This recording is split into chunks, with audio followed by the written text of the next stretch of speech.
September 1943. Beneath the cold waters of the East China Sea, the American submarine USS Tang glides silently through the dark. On deck, the crew holds their breath, waiting for the command. Inside the torpedo room lies the first batch of Mark 14 torpedoes that might actually explode. For 21 months, American submarines had fired thousands of torpedoes at Japanese ships, and most ended in silence. They struck but never detonated. A silent war mocked by its own weapons. And then one day the Americans fixed the flaw. Within months, those once useless weapons would strangle the Empire of Japan. This is the story of a tiny repair that changed the course of the Pacific War, when America fixed its broken torpedoes and sank Japan's empire. The torpedoes that didn't explode, and the silent failure beneath the sea. 14,748 torpedoes were fired. Success rate, barely 20%. For 2 long years, the U.S. Navy fought with a weapon that simply did not work. In December 1941, as Pearl Harbor burned, America believed it possessed the finest submarine force in the world. They had modern boats, the Gato and Tambor classes, and the most advanced weapon of its age, the Mark 14 torpedo, carrying a 680-pound Torpex warhead, powerful enough to break any ship in half. But the Mark 14 was a masterpiece that refused to explode. From the Philippines to Java, every commander shared the same frustration. They hit their targets, and nothing happened. Between 1941 and 1943, hundreds of missions failed. Thousands of sailors risked their lives firing duds into the sea. A commander wrote in his logbook, "We saw the torpedo strike the Japanese hull. A sharp thud, then silence. When Japan invaded the Philippines, the Asiatic fleet's submarines became America's last offensive weapon in the region. 23 modern boats prowled the waters of Luzon, Java, and the South China Sea. Not one Japanese warship was sunk in the first 3 months, despite dozens of confirmed hits. Admiral Thomas Hart, desperate, radioed Washington. The Mark 14 appears to have serious defects. Washington replied, "No conclusive evidence. Likely operator error." At the Bureau of Ordnance in Washington, D.C., engineers insisted the torpedo was flawless. No one wanted to believe that the Navy's most expensive weapon had been built on faulty design. The truth began years earlier, in 1931. The Mark 14 had been developed in peacetime, on a shoestring budget. Live fire testing was almost non-existent. At Newport, Rhode Island, the Navy's test range, no torpedo was ever detonated. They were too expensive, costing $10,000 each. Tests were deemed successful if air bubbles passed beneath a dummy target. Not a single Mark 14 had ever exploded before the war began. Once the war started, the Navy relied on numbers and paper confidence, not proof. And in war, paper doesn't float. By mid-1943, submarine captains across the Pacific reported hundreds of hit but no boom incidents. Some Japanese ships limped back to port with unexploded American torpedoes lodged in their hulls. Commander Frederick B. Warder of USS Seawolf fired 10 torpedoes at a Japanese cruiser. Only one exploded. When he switched back to the old 1915-era Mark 10, his hit rate doubled. The old weapon outperformed the new. Crewmen nicknamed the Mark 14 the dead fish. Some joked bitterly, "We're shooting pipes, not weapons." But behind the humor was despair. A war fought without a working weapon was a war fought on faith alone. By 1943, the Navy identified 3 deadly flaws. 1. The depth-keeping system ran 10 feet deeper than set. 2. The magnetic exploder was too sensitive, detonating early. 3. The contact firing pin was too heavy. It crushed itself on impact instead of igniting. The more perfect the shot, the more likely it was to fail. Every hit could be meaningless, and Washington still refused to listen. Admiral Charles Lockwood, commander of the Pacific Submarine Fleet, finally defied orders. In August 1942, he ordered live tests at Pearl Harbor. Every torpedo ran 11 feet too deep. The truth was undeniable. Lockwood's message to Washington was blunt. If these torpedoes are perfect, why do I get letters from sailors' widows saying their husbands died firing blanks? From that moment, the war beneath the sea became two wars, one against Japan and one against bureaucracy. By late 1942, submarine crews were modifying their own torpedoes. In the secret workshops, they rebuilt detonators by hand, even using scrap metal from downed Japanese planes, aluminum from propeller blades, to fix the firing pins. The irony was cruel. Japanese metal would soon be used to sink Japanese ships. By autumn 1943, the first fully functional Mark 14S reached the front. USS Haddock fired 2 hits, 2 explosions, 2 ships down. No duds. The silent war had finally found its voice. The first real explosions. And the moment the war beneath the sea turned every time they fired, they also gambled with faith. For 2 years, the Mark 14 had betrayed them. But in mid-1943, everything changed. Admiral Lockwood, the man who dared to challenge Washington, made a radical decision. Deactivate every magnetic exploder. From now on, the Mark 14 would detonate only on direct contact.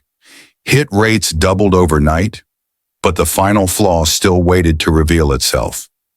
On July 24, 1943, the submarine USS Tinosa encountered the Japanese tanker Tonin Maru No. 3, nearly 20,000 tons. Commander Dan Daspit fired 4 torpedoes. 2 exploded, the ship stopped dead. He closed in, fired 9 more. All 9 struck. None exploded. He returned to Pearl Harbor, carrying 1 unexploded torpedo on deck as proof. He dropped it onto the engineer's table and said, "I don't want another word about operator error. Look at this." When they opened it, they found the firing pin crushed flat. Direct hits destroyed the mechanism itself. Precision was the enemy of destruction. Then salvation came from an unexpected place. In a pile of wrecked Japanese aircraft recovered after Pearl Harbor, American engineers found propeller blades made of lightweight aluminum alloy, flexible and resilient. They forged new firing pins from the enemy's metal. Weeks later, the Mark 14 Pearl Harbor edition was ready. Sailors called it the Japanese fix. In September 1943, the USS Tang, commanded by Richard Dick O'Kane, set out with these new torpedoes. On the 15th, O'Kane fired 3. 3 explosions split the sea. 2 freighters sank instantly. O'Kane wrote in his logbook, "No duds." After 21 months of humiliation, the U.S. Navy finally had a weapon that worked. From that day forward, silence turned into confidence. A young crewman aboard USS Haddock later recalled, "We didn't need slogans. 1 explosion was enough. We knew we were back at the same time Allied code breakers cracked Japan's Maru Code, the merchant shipping cipher." Now every noon position report from Japanese freighters was intercepted. For the first time, American submarines didn't hunt, they executed. By late 1943, Japan's merchant fleet began to vanish. Convoys disappeared between Singapore and Formosa. The South China Sea turned into a graveyard. In just 6 months, American submarines sank 335 Japanese ships. 1.5 million tons of shipping. The Empire of Japan was beginning to suffocate in silence. The empire dies beneath the waves. By the spring of 1944, it was no longer war. It was strangulation. Japanese convoys leaving Singapore, Borneo, or Saigon simply vanished. Sailors called the unseen enemy Umi no Oni, the sea demons.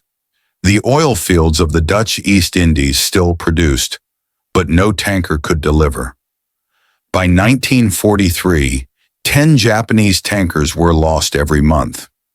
By late 1944, 40 per month. Each one gone meant hundreds of thousands of gallons lost forever. Without oil, no fleet could sail. Without oil, no plane could fly. Without oil, the empire stopped breathing. But submarines no longer spared civilian vessels. This was total war.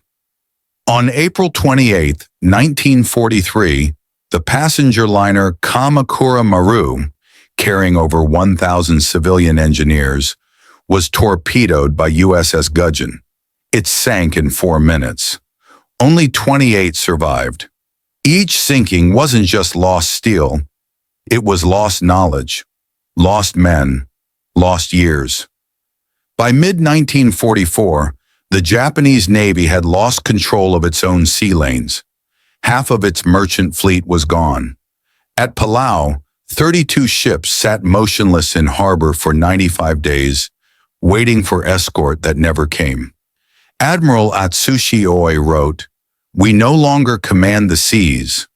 We drift in iron coffins." On December 22, 1944, the submarine USS Flasher destroyed 3 massive tankers, Hirota Maru, Odawa Maru, and Omarosan Maru, in a single night. It was a direct strike to Japan's oil heart. Without tankers, even Yamato, the pride of the fleet, was stranded in Singapore, fueled only by crude oil. A modern empire now ran on desperation and smoke. By early 1945, the South China Sea was a graveyard. Bodies, wreckage, and barrels of oil floated to shore.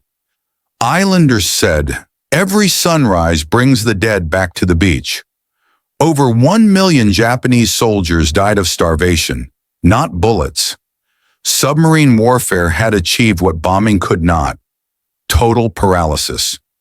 In March 1945, the last Japanese tanker left Southeast Asia.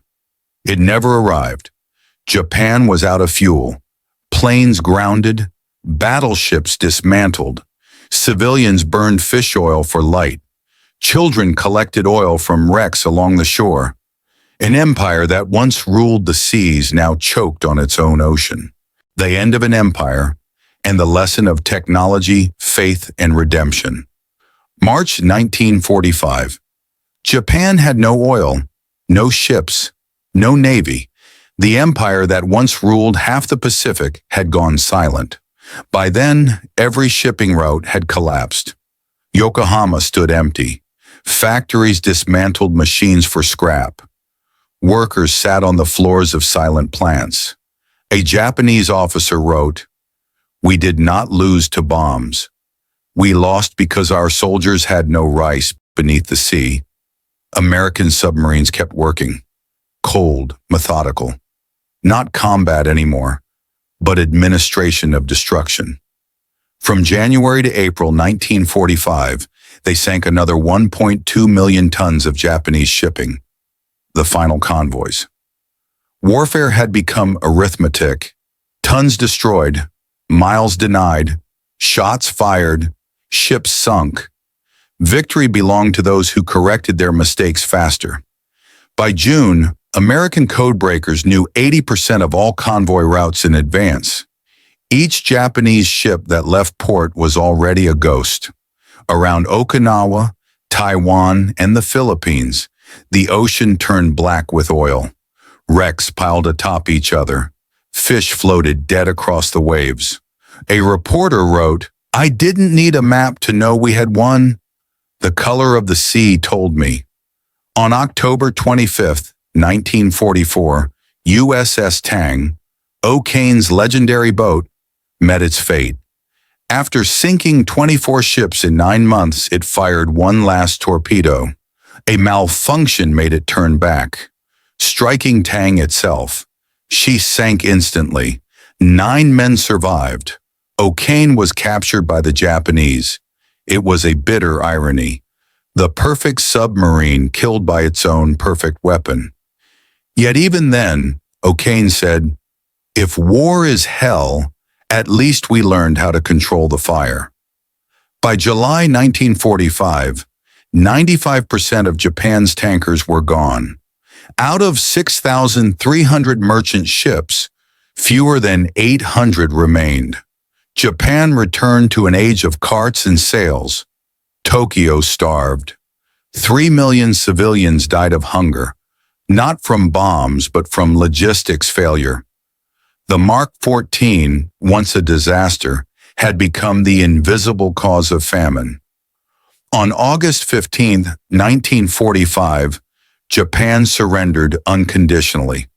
The atomic bombs ended the war, but the Mark 14 had already ended Japan's ability to fight 2 years earlier. America's victory didn't come from strength, but from the courage to admit error. The Mark 14 proved that a nation can build something broken and still win if it dares to fix it. Lockwood, O'Kane, Warder, once accused of incompetence, became symbols of persistence and truth. Without them, the war might have dragged on for years. When America fixed its torpedo, it didn't just fix a weapon. It repaired a belief that failure is not the end, but the beginning of mastery. Japan lost not because it was weak, but because it could not adapt. America won not because it was invincible, but because it listened to those who knew the truth. In every war, some die for false faith, and others live because they dared to question it. And perhaps that is why, even today, when waves crash against the rusted hulls sleeping beneath the Pacific, if you listen closely, you can still hear the old whisper, "No duds." The last torpedoes did explode.